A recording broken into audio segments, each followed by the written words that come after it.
Yo quería compartir algo hermano, sí, el Señor quiere que yo sea como Cristo. Pero ¿cómo se hace eso? ¿Cómo llegamos a eso? ¿Qué tengo que hacer? ¿Qué no tengo que hacer? Y eso es muy importante, que entendamos cómo lo ha diseñado Jesús y cómo lo ha previsto Jesús. Así que vamos a ver algunos recursos que Dios tiene para que nosotros seamos conformados a Cristo Jesús. Amén. ¿Quieres ser como Cristo? ¿Sí? Pero totalmente como Cristo, ¿o solamente quieres el poder de Cristo y quieres solamente las cosas buenas de Cristo y las bendiciones de Cristo? Amén. Yo quiero todo de Cristo, ¿no? Claro, por completo. Toda su vida vivida en nosotros por el Espíritu Santo, ¿no? Y eso es muy importante, ¿no? Es muy importante. A veces los niños quieren, cuando le dan pan con mermelada, se come la mermelada y dejan el pan, ¿no? Porque es rica la mermelada. Pero el que quiere ser como Jesús tiene que ser totalmente como Él en toda su manera de vivir. Amén. ¿Es posible ser santos? Ser santo es sinónimo de ser como Jesús. Decir que quiero ser santo, soy santo, es que voy a ser como Jesús. Ese es sinónimo. Nadie puede ser santo si no llega a ser como Jesús. Y yo creo que eso es posible, ¿no? ¿Crees que es posible que lleguemos a ser como Jesús? Uy, está. ¿Creen o no creen que es quien? Porque para el que cree, todo le es posible. Si yo tengo dudas, no vas a ser como Jesús, hermano. Así simplemente, tan sencillamente, no vamos a ser como Jesús. Solamente para el que cree en su corazón, el que está convencido de que va a ser como Jesús, ese va a llegar a ser como Jesús. Porque sin fe es imposible agradar a Dios. Yo estoy convencido, porque la palabra lo dice. Y nuestro Padre nunca miente. ¿Te ha mentido alguna vez? ¿Nos ha mentido nuestro Padre Celestial alguna vez? ¿Te ha mentido? No. Todo lo que Él promete, lo cumple. Así que podemos ser santos. Es posible ser santos, hermanos, en nuestra manera de vivir día a día. ¿Es fácil? No es fácil, ¿no? ¿Pero es difícil? Tampoco es difícil. Entonces, para algunos puede decir que eso es fácil, para otros que es difícil, pero vayamos a lo que dice Jesús, ¿no? Que creo que es lo que Él tiene toda la verdad. Él es la verdad, ¿no? Él dice: mi yugo es fácil y ligera mi carga. Él lo dice, ¿no? Es fácil. Con tus fuerzas y mis fuerzas es imposible ser como Jesús. Es imposible vivir la vida de Cristo. Es imposible vivir lo que dice en su palabra. Sus mandamientos son imposibles vivir en nuestras fuerzas. Por eso nosotros tenemos que tener la vida de Cristo en nosotros. Por eso está el Espíritu Santo en nosotros. Por eso está Cristo en nosotros. Porque el que pudo vivir esa vida, el que tuvo poder para vivir esa vida, está en nosotros. El Espíritu de Cristo. Entonces es importante entender ahora lo que dice Efesios capítulo 1, versículo 4.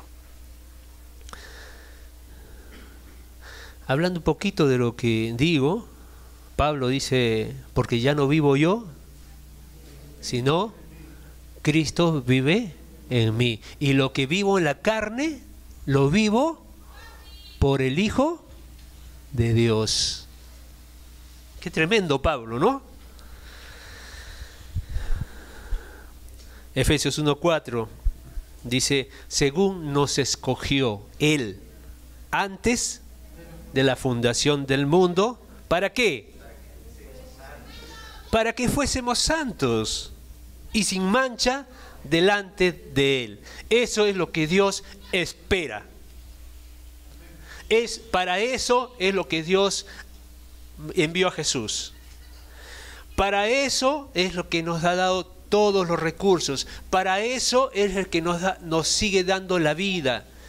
Por ello también, cuando nos convertimos a Cristo y se nos perdonaron todos nuestros pecados, no nos llevó en ese momento, porque en ese momento éramos nueva criatura, nueva creación, y en ese momento se nos perdonó, teníamos la hoja en blanco.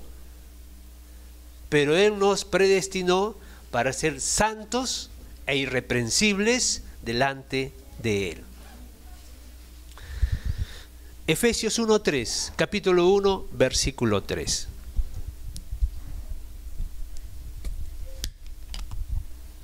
Bendito sea el Dios y Padre de nuestro Señor Jesucristo, que nos bendijo con algunas bendiciones espirituales.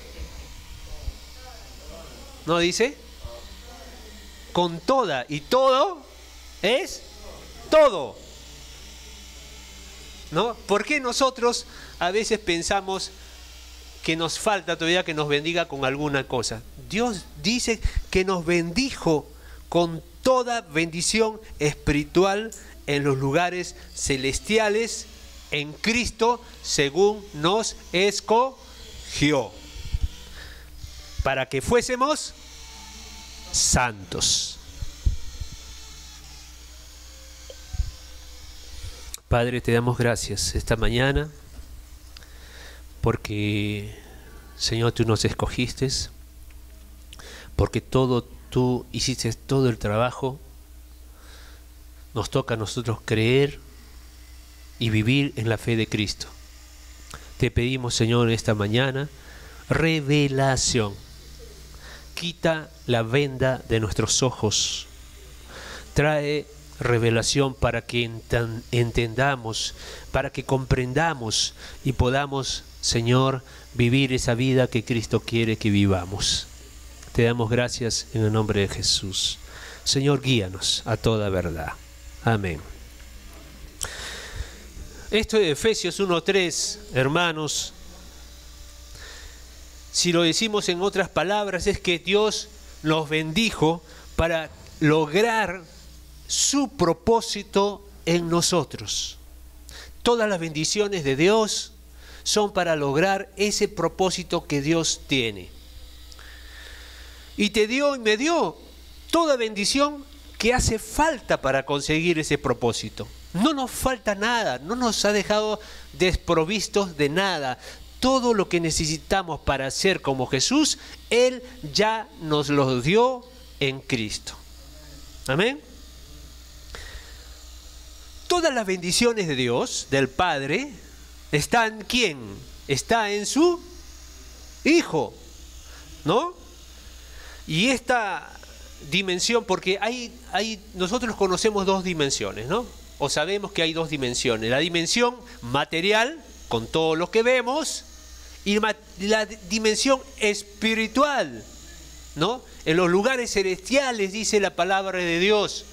Y esos lugares celestiales, para los que quieren apuntar, es muy común que usen la palabra epouranios, porque quiere decir lugares celestiales. Esa es una dimensión que no podemos ver con la vista. Solamente lo podemos ver por fe y a través del Espíritu.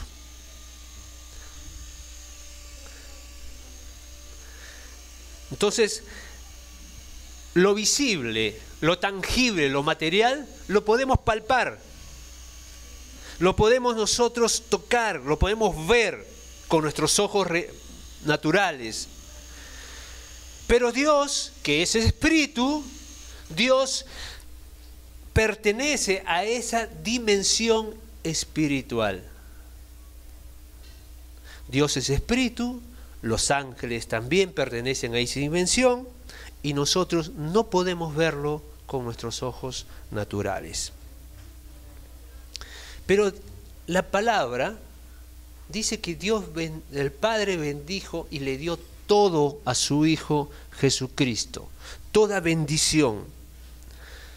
Jesús es el poseedor de todos los atributos del Padre, es el poseedor de todas las bendiciones del Padre Celestial, se las dio a su Hijo Jesucristo. ¿Y dónde está Jesús ahora? Sentado a la derecha de Dios, pero también ¿a dónde ha venido a morar Jesucristo? ¿Dónde? En nuestro interior, en nuestro corazón, en nuestro espíritu. Nuestro espíritu se hizo uno con el espíritu de Jesús. Así que Jesús, por medio de su espíritu, que tiene todos los atributos, todo poder, todas las bendiciones que el Padre le entregó al Hijo, ese está en ti. Y por lo tanto, eres heredero y coheredero juntamente con Cristo Jesús.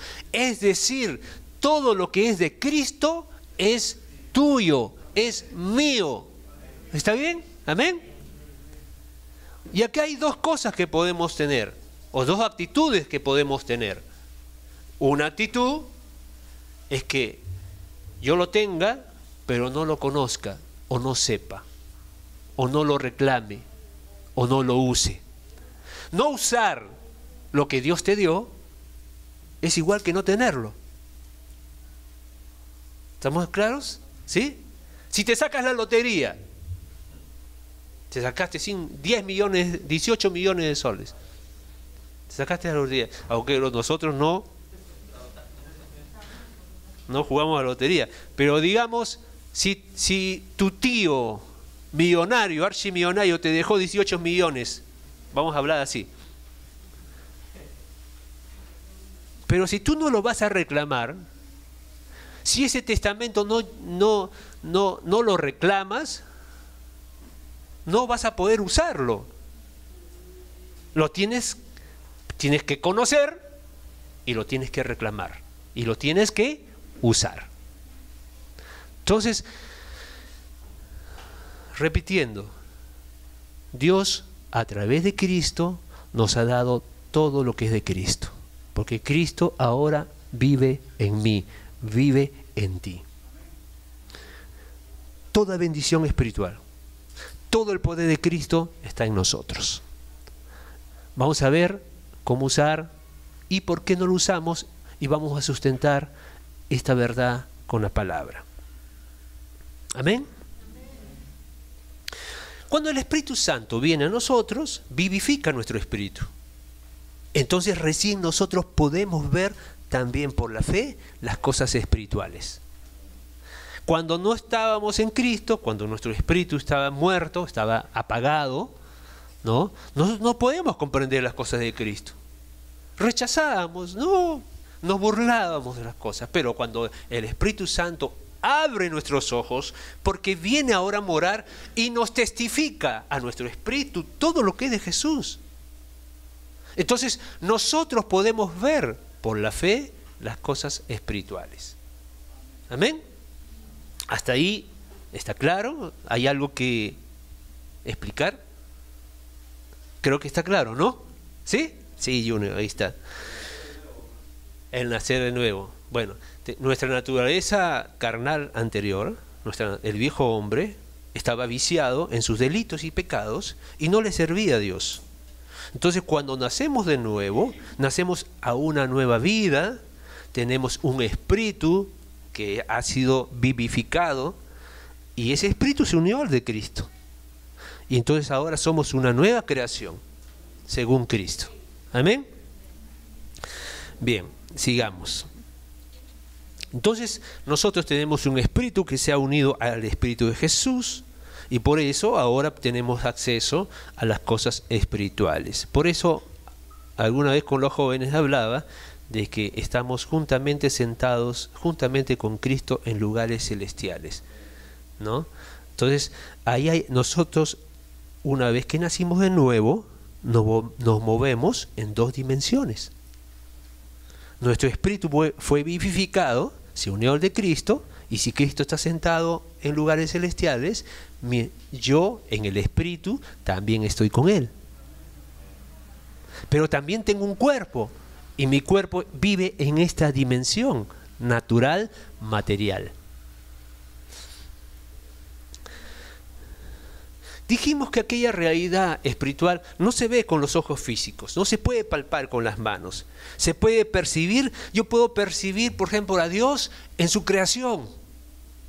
La creación cuenta las obras de sus manos. Cuando veo las estrellas, cuando veo el cielo, cuando veo los mares, veo todas las cosas que ha creado Dios, yo puedo exclamar, Dios, qué grande es, gloria a Dios. Porque dice la palabra en Salmos que la creación cuenta la obra de sus manos. Amén. Amén. Pero ahora la mayor gloria que se pudo apreciar fue cuando Jesús vino aquí. Porque Jesús es la imagen del Padre. En Jesús estaban todos los atributos, en la misma sustancia del Padre. Pero ahora, visible. Por eso Juan dice, vimos su gloria, gloria como el unigénito del Padre.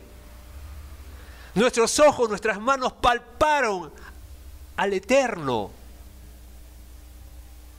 La gloria de Dios se hizo manifiesta, porque gloria es manifestación de los atributos de Dios, de todo lo que es de Dios, se hizo manifiesta en Jesús. Él es el resplandor de su gloria. Amén. Entonces, se hizo visible la gloria de Dios en Cristo Jesús. Efesios capítulo 1, versículo 16 y 17. Dice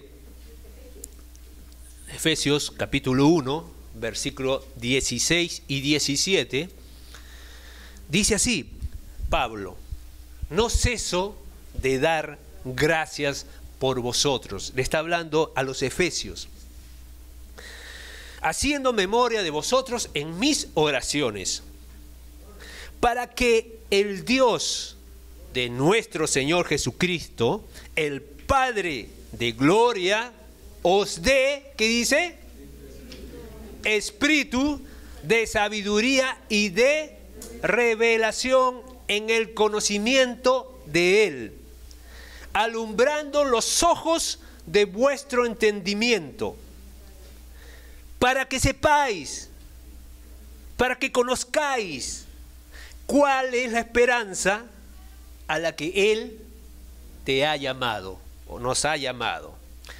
¿Y cuáles? Dice, hay más que tengo que saber, hay más que tengo que comprender. ¿Y cuáles las riquezas de la gloria de su herencia en los santos? ¿Cuáles son esas riquezas? Las tengo que saber, las tengo que conocer, las tengo que entender y las tengo que creer. Y Pablo está diciendo, ¿cómo hago? Yo lo he visto, yo he conocido, yo lo veo, pero ¿cómo hago para que mis hermanos lo vean, lo conozcan y lo entiendan?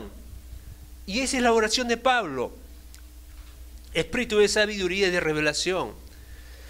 Y no solamente conozcamos esas dos cosas, la herencia, la esperanza, sino también cuál la supereminente grandeza de su poder para con nosotros los que creemos. Qué importante esa palabra, los que creemos.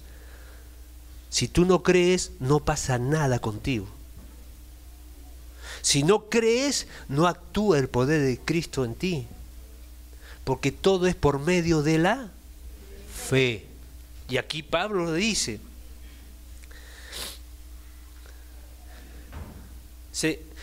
¿Cuál es la supereminente grandeza de su poder para con nosotros los que creemos? Según la operación del poder de su fuerza, la cual operó en Cristo. O sea, ese poder, esa supereminente grandeza, ese poder operó en Cristo. ¿Y qué hizo ese poder? lo resucitó de los muertos y lo sentó a la diestra en los lugares celestiales, sobre todo principado y autoridad y poder y señorío, y sobre todo nombre que se nombra, no solo en este siglo, sino también en el venidero. Y sometió todas las cosas bajo sus pies y lo dio por cabeza sobre todas las cosas a la iglesia. ¿A quién se la dio?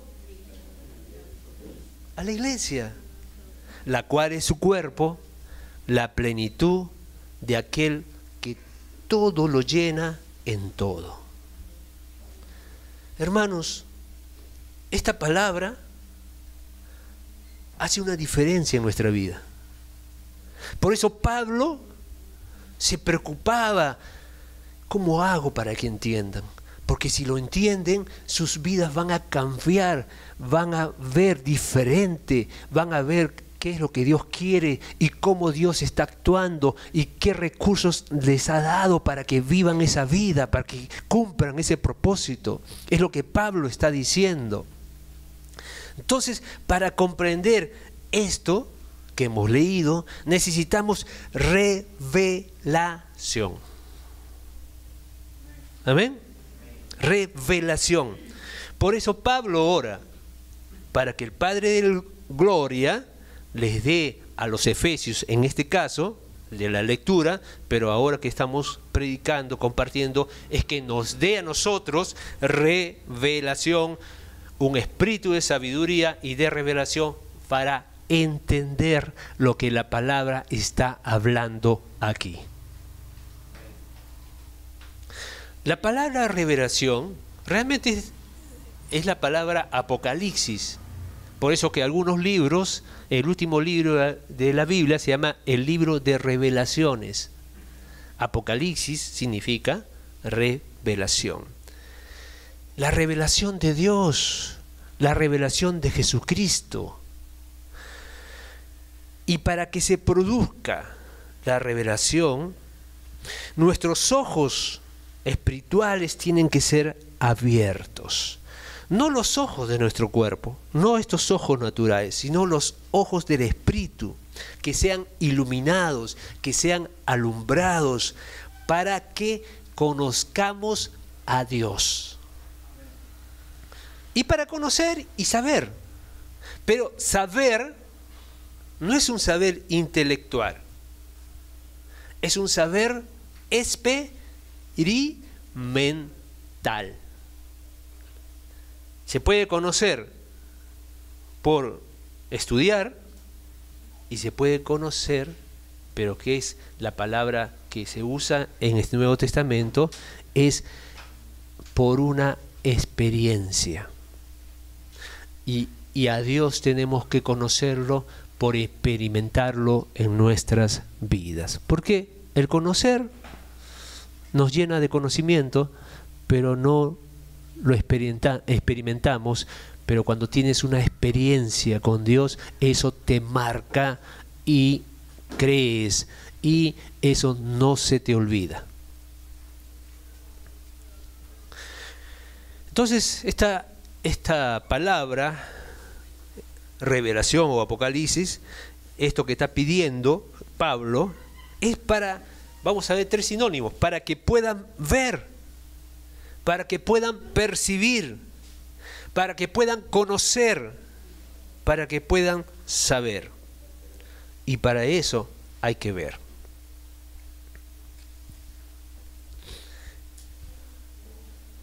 Para que haya revelación, tiene que venir la palabra y tiene que venir el Espíritu. Palabra y Espíritu. Y hay un secreto muy importante para ello. Ustedes deben haberlo escuchado. Yo leo y creo. Yo leo y creo. Leo y creo, leo y creo. Eso es. 3 cosas dice aquí Pablo que son importantes en el texto que hemos leído de Efesios. Una es la esperanza a la que nos ha llamado, La segunda es las riquezas de la gloria de su herencia en los santos. Y la tercera es la supereminente grandeza de su poder. Esperanza, gloria y poder. Vamos a ver la esperanza que nos ha llamado. ¿Qué es esperanza? Es lo que yo espero. La esperanza es la virtud mediante la cual esperamos lo que aún no vemos, lo que aún no estamos viendo, pero espero. La esperanza viene a ser como la fe, pero orientada hacia el futuro, no hacia atrás, sino hacia el futuro. Es la certeza de lo que yo estoy esperando, ¿no? La fe dice que es la convicción de lo que no se ve. Aún no lo veo, pero tengo esperanza que así va a ser. Sé que se va a cumplir, es lo que espero. La fe es la certeza de lo que se espera, dice Hebreos. Estoy seguro que va a suceder. Y la esperanza se basa en nuestra confianza absoluta en Dios.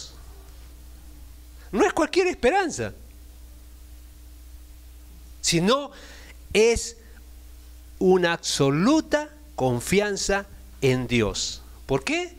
Porque creemos que Dios es fiel y poderoso para cumplir todo lo que ha prometido. ¿Ven? Así que ahí se basa mi esperanza. Si Dios lo dice, yo lo espero. Porque yo sé que Dios tiene poder para hacer lo que Él ha prometido. Aparte no miente. Aparte Él es fiel a lo que prometió. Amén. Entonces, no es mi esperanza, no es mi fantasía, no es lo que yo sueño para el futuro. Es la esperanza a la que Él nos ha llamado. Es la esperanza que Dios tiene para ti. Por eso dice, a la esperanza que Él nos ha llamado. ¿A qué te ha llamado Dios? A que seamos como Jesús. Y yo espero serlo como Jesús. Yo espero ser, porque Dios lo ha prometido. Que la buena obra que Él empezó, la va a perfeccionar hasta el día de Jesucristo. ¿Amén? ¿Lo prometió? ¿Le creemos? ¿Por qué le creemos? Porque Dios no miente. Porque Dios tiene poder. ¿Amén? ¿Y porque ha prometido? Porque Él lo desea. Así que esa esperanza es una esperanza viva. No es una esperanza así, voy a esperar. No. Esa esperanza es tan poderosa porque está basada en la voluntad de Dios. Dios no miente. Dios tiene poder. Entonces, Él nos ha llamado, hermanos, a algo. Nos ha predestinado desde antes de la fundación del mundo. Nos ha escogido para que seamos santos. Santo es ser como Jesús, para que seamos santos. Y Dios espera que eso va a suceder. Nos ha llamado para ser como Él es, santo e irreprensible. Entonces, yo hago de ese llamado de Dios mi esperanza. Y eso es lo que espero en el futuro. Yo espero ser transformado de gloria en gloria. Cada día que pasa, yo espero ser renovado. Yo espero ser transformado a la imagen de Jesús, a la estatura de Cristo. Esto es mi esperanza. ¿Es tu esperanza? Amén. ¿Sí? Esa esperanza es la que nos sustenta. Yo espero que Dios me dé un trabajo donde gane mucho dinero. yo espero que Dios me dé una mansión.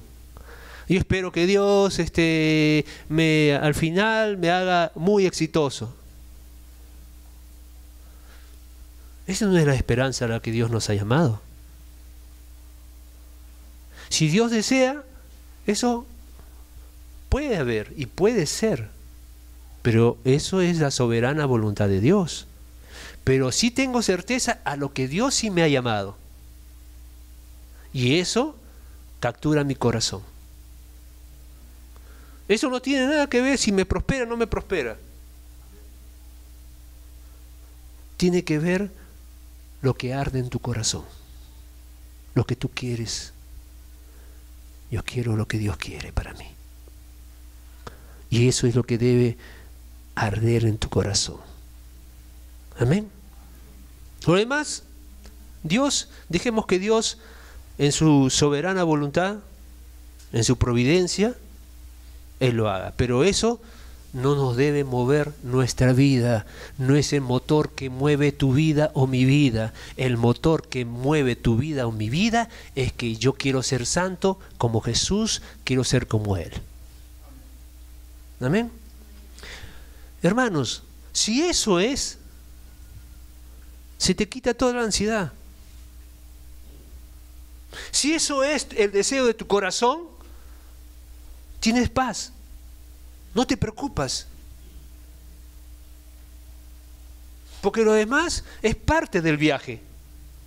Porque nosotros estamos de paso por este mundo, somos peregrinos en este mundo, y nuestra patria está allá en los cielos. Entonces, ¿qué es lo que mueve tu corazón? ¿Esta esperanza? ¿O las esperanzas que el mundo tiene como metas para alcanzar?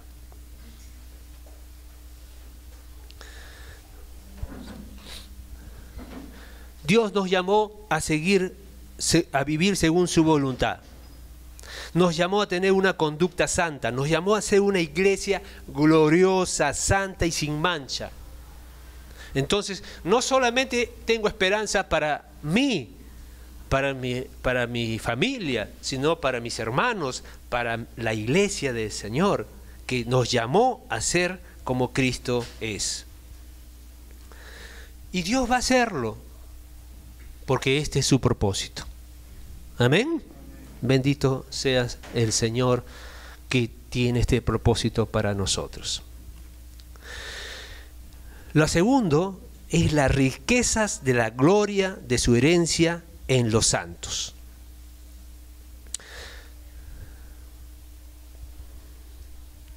Para ver esas riquezas, Dios tiene que darnos revelación.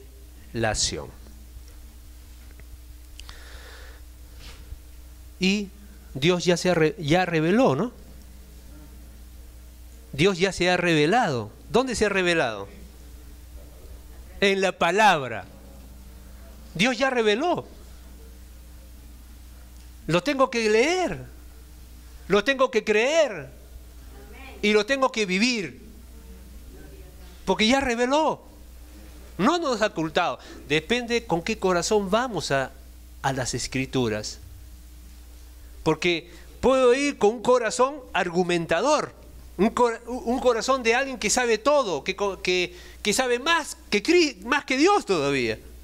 Porque hay algunos que argumentan todavía la palabra de Dios, que es tan sencilla, el Nuevo Testamento, la palabra de Jesús, lo que los apóstoles dicen, lo argumentan. No es tanto así. Pero si vamos con un corazón de niño, porque el reino de Dios es de los sencillos, de los niños, entonces yo leo y creo y lo vivo por la fe en Cristo Jesús.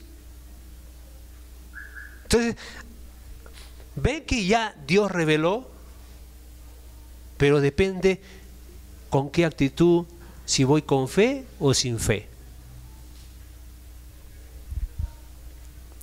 Y Dios nos ha dado tantos recursos, hermanos.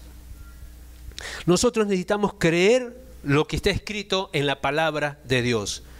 Dios nos ha dado todo lo que necesitamos.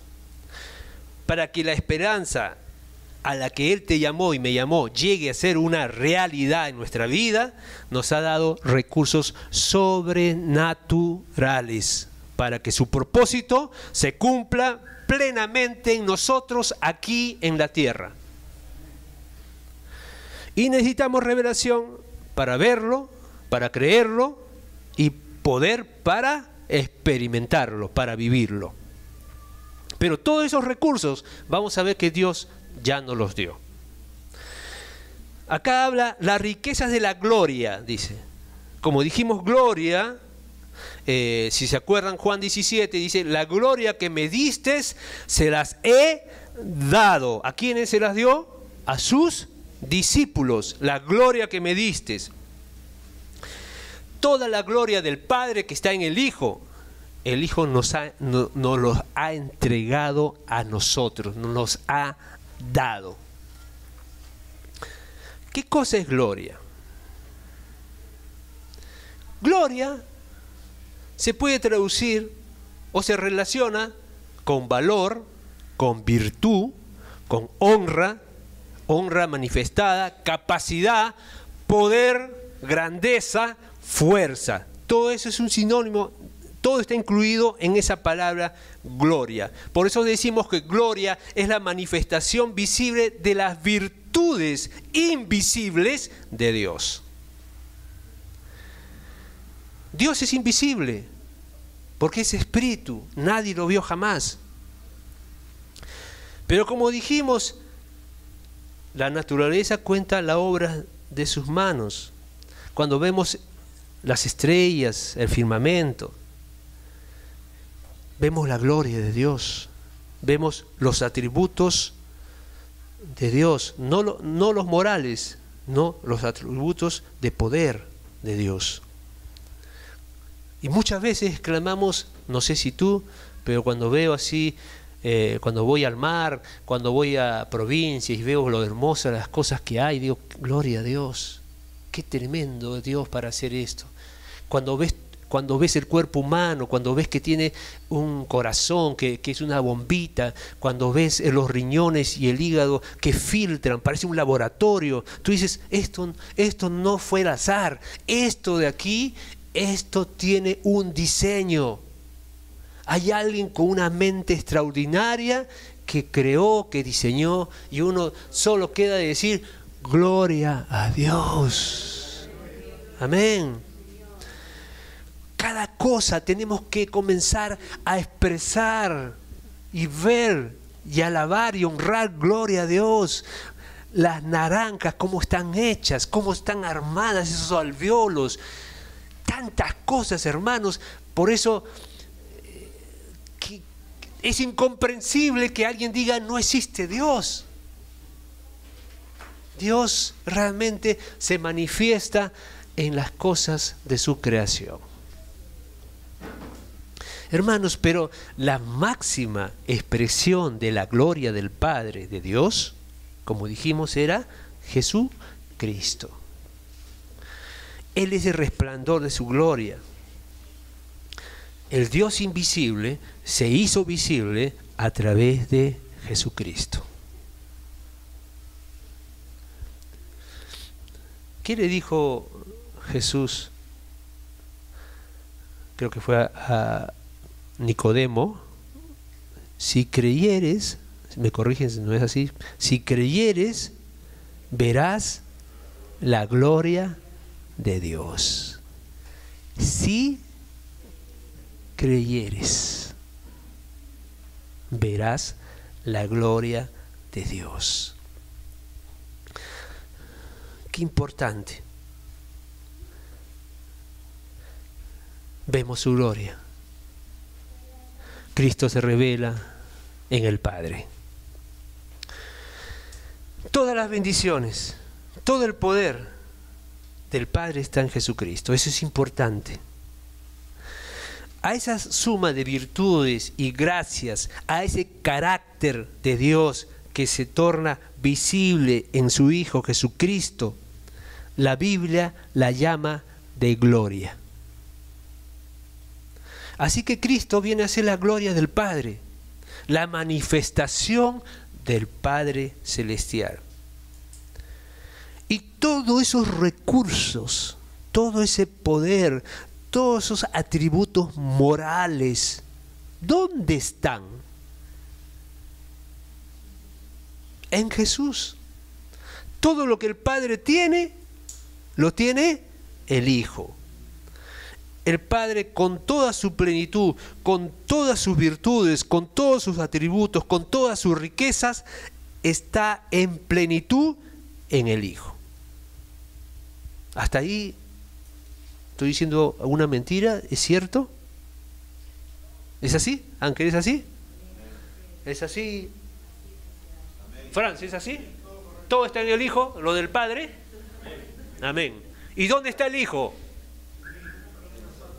En nosotros. Ponte la mano al pecho. Está aquí. Ese Cristo que tiene todo poder, que tiene todas las virtudes del Padre, está en mí. Amén. Si creyeres, verás la gloria de Dios. ¿Lo crees? Está en la palabra. Lo leo y lo creo. Amén. Cristo está en nosotros, habitado por toda la plenitud del Padre, y Cristo está morando en nosotros. Mira, qué importante. Cuando tenemos un culto, se manifiesta la gloria. ¡Qué glorioso ha sido el culto! El Espíritu Santo se movió. Se ha movido en la alabanza, en la adoración. Hubo palabra, hubo profecía. Los hermanos comenzaron a alabar. Se llenó, fue un ambiente de gloria. Y qué bueno. Pero Dios no le dio gloria para que esté entre cuatro paredes su gloria. Sino Dios quiere que su gloria sea manifestada en un mundo donde está en tinieblas.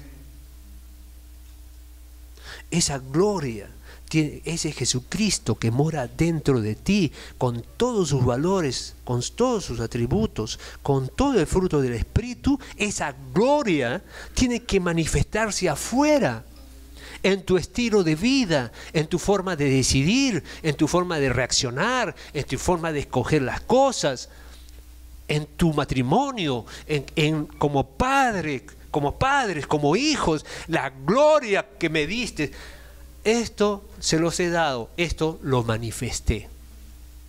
Y Dios quiere que esa gloria sea manifiesta. Aquí, qué lindo, somos felices, pero tiene que ser manifestada hacia afuera. Amén. Amén.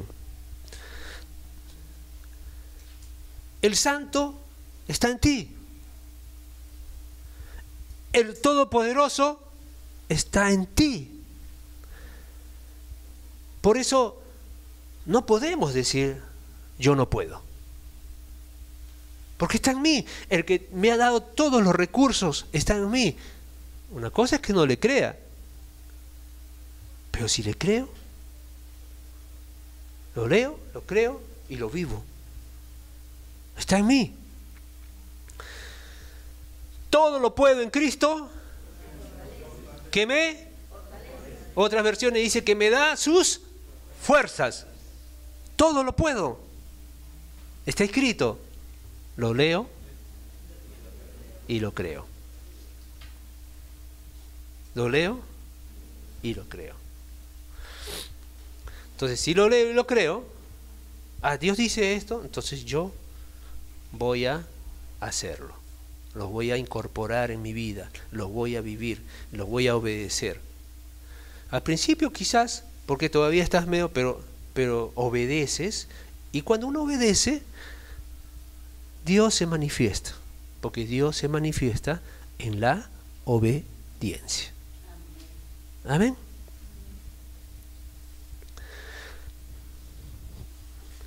¿Dónde está el victorioso? El victorioso, mí. No, ¿no? El victorioso. ¿dónde está el manso y el humilde? ¿Por qué? Porque Jesús fue manso y humilde y Él está en mí. ¿Dónde está el paciente? El que es paciente. ¿Está? En mí. ¿Dónde está el amable, el misericordioso? ¿Dónde está? En mí. ¿Sabe lo que pasa? Es que queremos vivir y obedecer en nuestras fuerzas.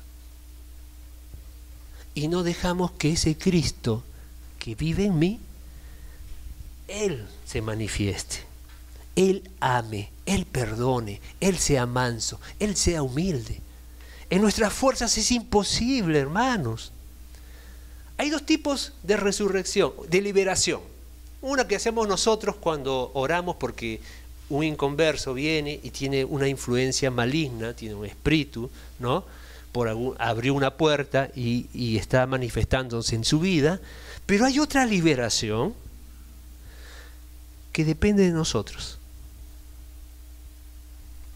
Cristo, mira,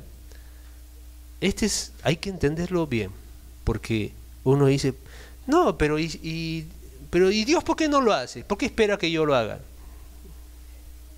¿Por qué Dios espera que nosotros oremos y le pidamos? ¿Por qué si sabe que necesitamos, por qué no los da? ¿Por qué no lo hace? Porque Dios mismo se ha limitado a que no va a hacer nada sin que su iglesia participe. ¿Está bien? ¿Eso se entiende? Y eso no hace que Dios no tenga poder y no hace que Dios esté amarrado de las manos. De alguna manera, Él está esperando, pero de alguna manera podemos decir que nosotros lo estamos limitando. Así que la liberación que tiene que haber en nosotros es dejar que la vida de Cristo fluya a través de nosotros. Y no nosotros querer vivir la vida de Cristo en nuestras fuerzas.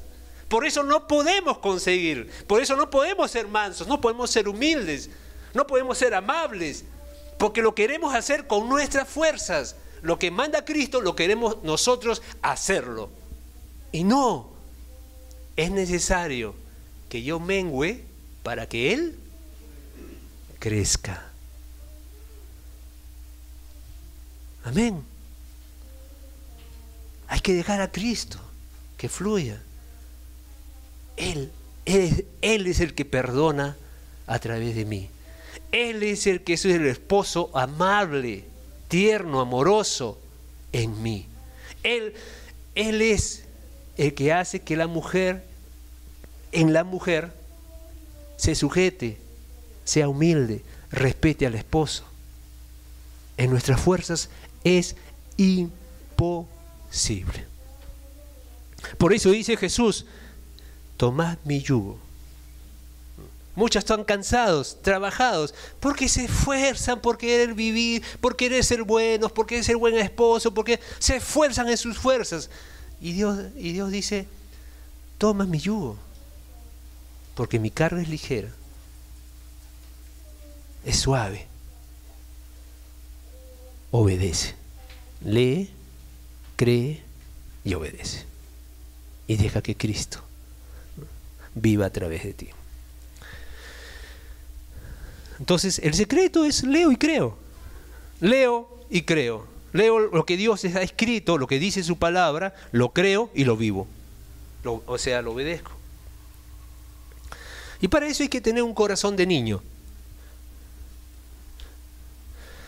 Y decir, mi padre no miente. Entonces, hermanos, no necesitamos más recursos de lo que Dios ya nos dio. Ya nos los dio. Lo que pasa es que no lo creemos y no lo usamos y no lo vivimos. No podemos decir, Señor, te pido que me bendigas. Parecía que Dios dice, ¿qué hago con este hijo? Este hijo aún no me cree lo que yo he dicho. ¿Por qué no me creerá? ¿Qué habrá visto en mí para que no me crea? Dice Dios. ¿Alguna vez le habré mentido a él como para que no me crea?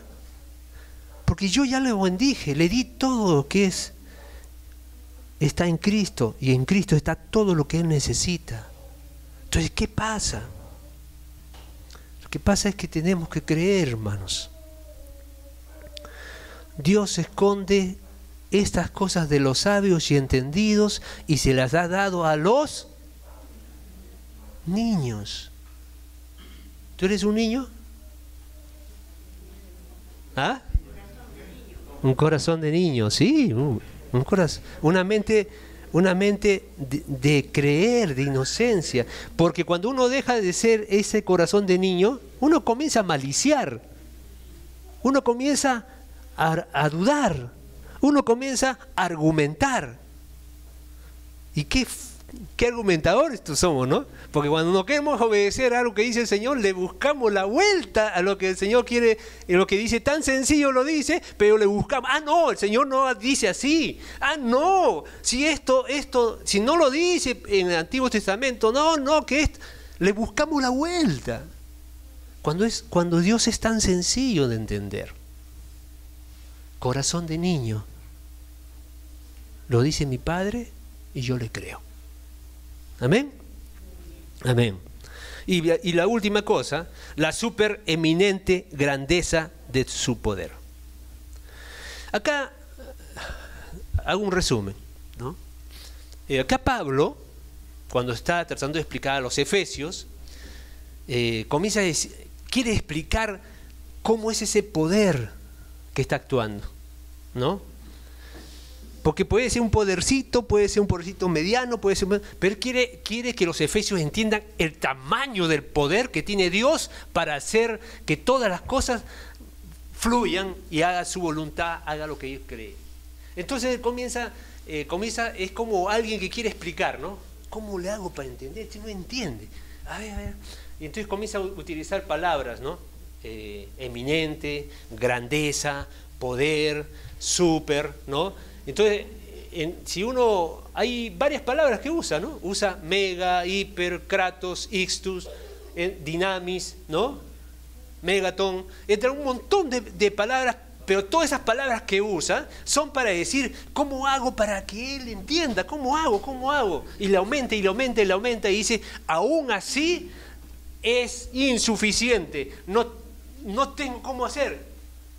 Gracias a Dios que el Espíritu Santo siempre nos asiste en nuestra debilidad, le dice, ese poder es el poder que resucitó a Jesús de entre los muertos y lo exaltó y lo colocó a la derecha de Dios Padre y le dio toda autoridad sobre los cielos, sobre la tierra, debajo de la tierra.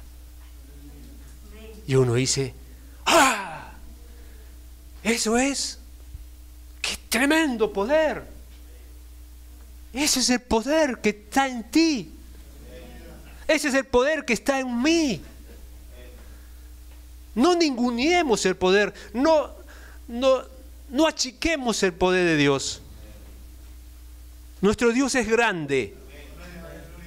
Nuestro Dios es todopoderoso.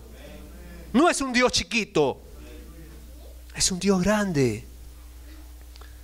No traslademos nuestras pequeñeces a Dios.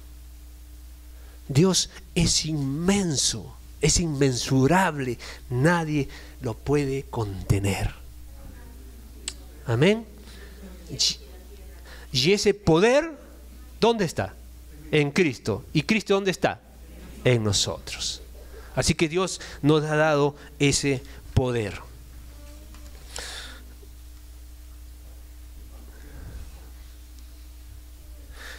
Pablo dice, ¿no? Acá voy a leer el texto, en texto como es. El mismo poder que operó en Cristo, resucitándolo y exaltándolo, es el mismo poder que está en nosotros, los que creemos.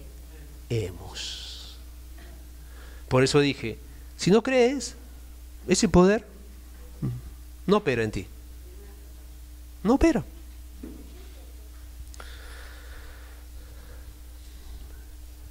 El justo no vive por obediencia, vive por la fe. Por la fe. Porque el que obedece se esfuerza para obedecer. Pero el que vive por la fe, sus mandamientos no son gravosos, no son pesados, son livianitos. Amén.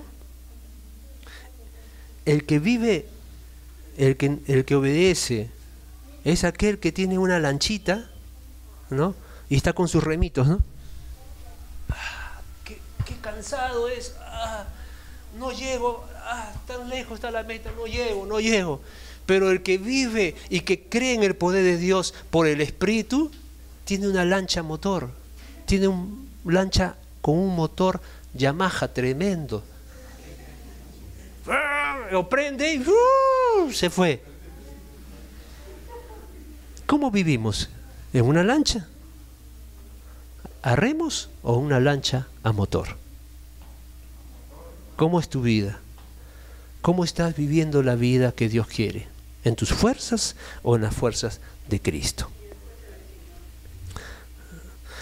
Digo 6 factores rápidamente que nos van a ayudar a nuestra santificación, a vivir esa vida que Cristo dice.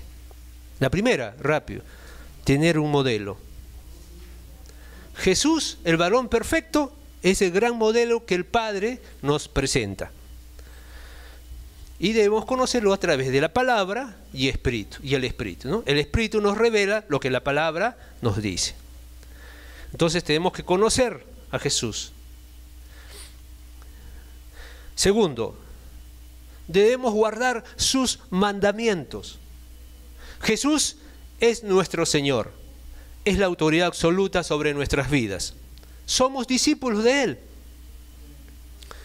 Sus mandamientos no son consejos. Si quiero lo hago y si quieres no lo hago. No son consejos, no son optativos. Por eso están escritos en modo imperativo.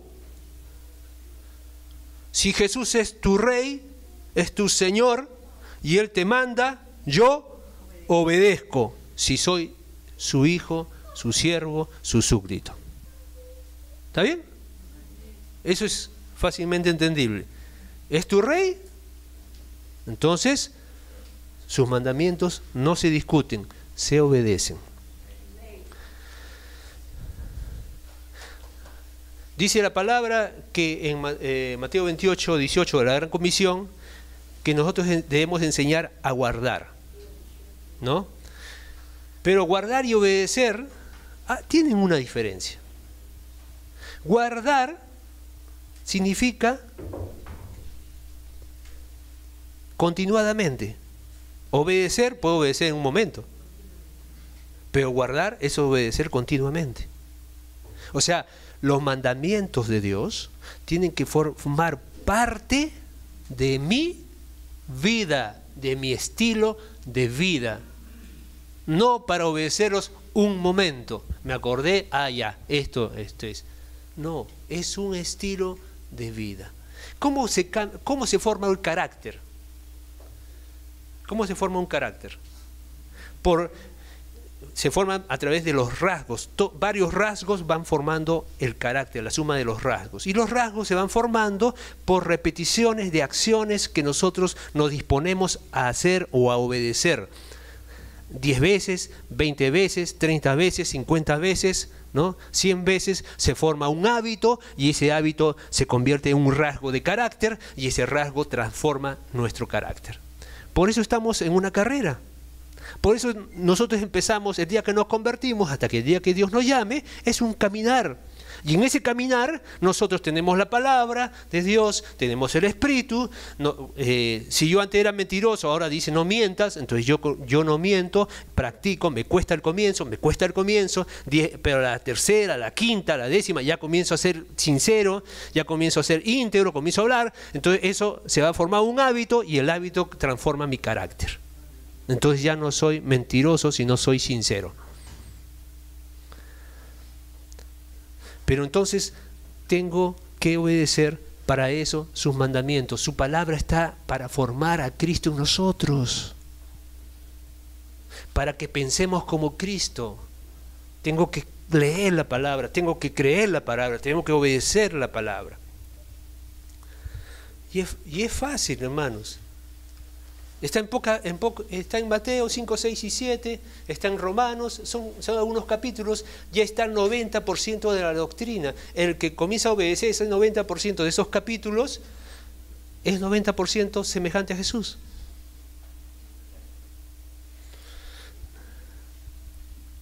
Cristo en nosotros, hermanos. Hermanos, nosotros tenemos que ser responsables ante Dios. Vamos a rendir cuentas ante Dios. ¿Por qué Caín y Abel fueron diferentes? Tuvieron los mismos padres, tuvieron la misma crianza, se criaron en el mismo hogar, pero eran diferentes. ¿Por qué Jacob y Esaú eran diferentes? ¿Por qué David fue diferente a sus hermanos? Tenían el mismo padre, tenían la misma crianza, pero son diferentes. Porque hay un factor, y el factor es decisión, responsabilidad personal. Una vez un joven vino y me dijo: yo no puedo vivir como quiere Jesús. ¿Pero por qué? No, si tú conocieras, mis padres son así, mis padres son asá, mi padre me crió así, mi padre me crió asá, y yo llevo toda esa carga. Y yo le dije: perdona, yo pensé que tú eras mi hermano, pero veo que no eres mi hermano, porque no tienes el mismo padre que yo. Sigues teniendo los padres naturales, pero ahora, como mi padre es Dios, yo me parezco a Él y voy a ser parecido con Él. Hermanos, tenemos tantas cosas para echarle la culpa para no vivir como Jesús.